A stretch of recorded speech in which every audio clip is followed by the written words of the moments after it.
My freshman year, I don't play a lick. And before I knew it, I lost my mindset again. And I began to recalibrate. You know, everybody doesn't play in the NBA. I'll graduate in 4 years. You know what, I just go get a good job. It's okay, it's okay. And at the end of my freshman year, my daddy called me on the phone. He asked me a question. He said, son, you're not playing, why not? Politics, Dad. It's political. My father asked me a question. He says, how did your coach get paid, son? I said, Dad, he gets paid to win. He says, okay, son, if your coach gets paid to win, won't he play the players and give him the best chance to win?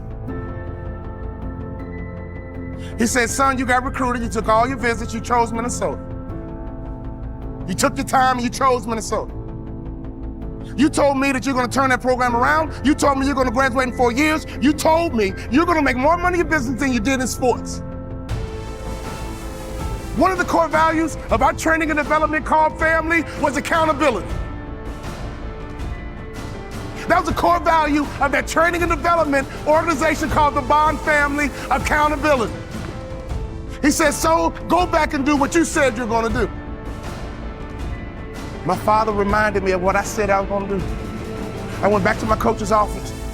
I said, Coach, what do I need to do to play in the NBA? He looked confused. This is what I told him. I'm gonna become somebody different. What do I need to do to play in the NBA? I'm taking this thing to the next level. We about to rise up. So for you to be passionate, your logic and your emotions need to be intertwined. See, some of you guys have the intellect and some of you guys have the passion, but you have to have both to be successful in this business.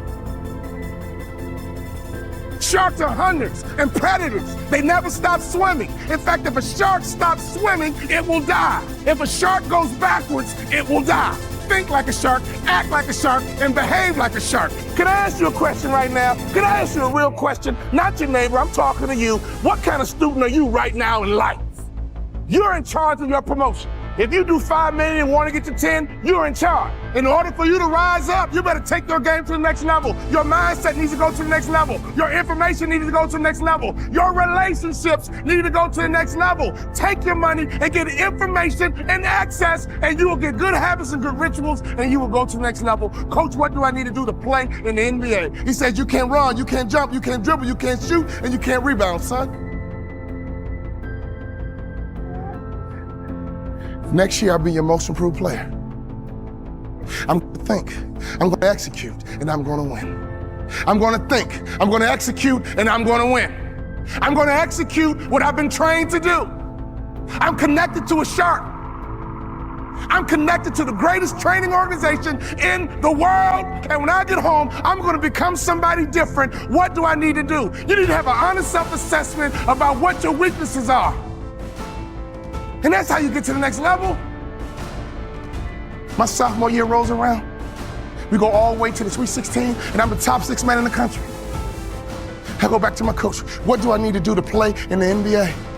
The list got shorter. The next year, we went all the way to the Elite 8. We were 1 shot away from the Final 4, and I was the top 6 man in the country. I carved out a niche. And that's what impact players do. They make their community better. They make their city better. They make their town better. They make realtors better. Be an impact player, and anyone in your life, if they need a shark, you become their shark. All I had to do was have 1 good year, and I walked right into the NBA.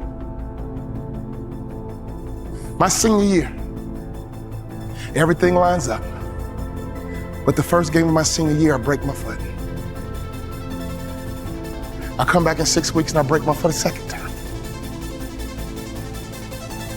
In my mind, my college career was over and my NBA dreams were dead.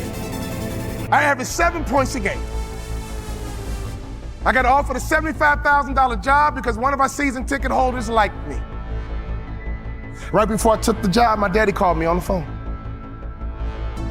He would always ask the right questions at the right time. He said, you had a tough year, son, what's next?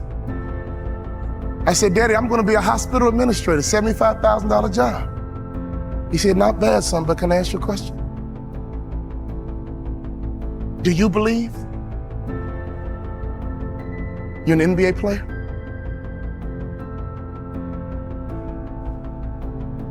come on now, Dad. I only average 7 points a game, Dad. We're not like these other black families that just need basketball, Dad. We're educated, Dad. We're not dependent on basketball, Dad. We're balanced, Dad. We're educated, Dad. I got a $75,000 job, Dad. Do you believe, son? He was checking my mindset. He was checking to see, was I thinking like an A student? Or was I falling back into that C mindset? Do you believe you're an NBA player? I said, yeah, Dad, I do. He said, well, go for it, son, but Dad, I never started in college, but. My father said, you told me, son, that you're gonna turn that program around and you did it from the bench, son. You told me you're gonna graduate in 4 years, son. The average student graduates in 5. I'm proud of you. But you told me that you're gonna play in the NBA. And you told me you're gonna make more money in business than you did in sports. Do you believe you're an NBA ball player?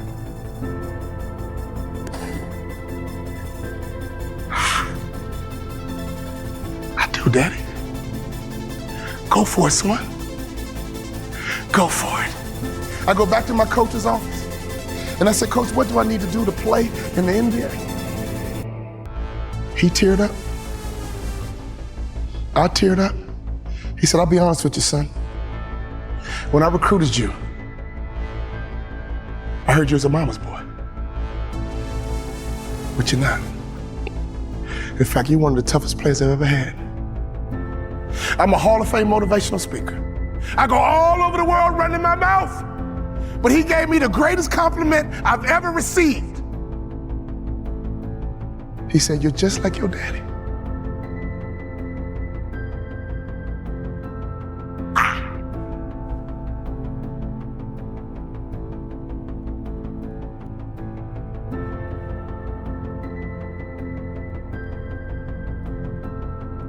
My daddy was a shark, and I was a suckerfish. But that moment was my opportunity to turn into a shark myself. If you hang around sharks long enough, it will transform your mindset, and I promise you, you will be like a shark. You will think like a shark. And you can't go backwards, and if you stop swimming, you will die. Brian Buffini, he can't go backwards, and if he stops swimming, he will die. So ladies and gentlemen, you're connected to the right shark. All you need to do is be a good suckerfish. Success is all around you. Just pay attention. Every time you leave a business meeting, consciously and subconsciously, that person's be briefing you. Are you likable? Do you brighten up a room when you enter, or do you brighten up a room when you leave? Are you good with people? And don't you ever be a seraph parasite, which means don't you ever come to this conference and go back home and do nothing. And then claim, oh, I tried and it didn't work. No.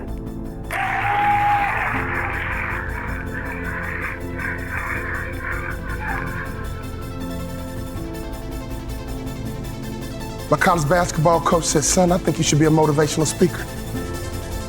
I said, Coach, I can talk the rest of my life.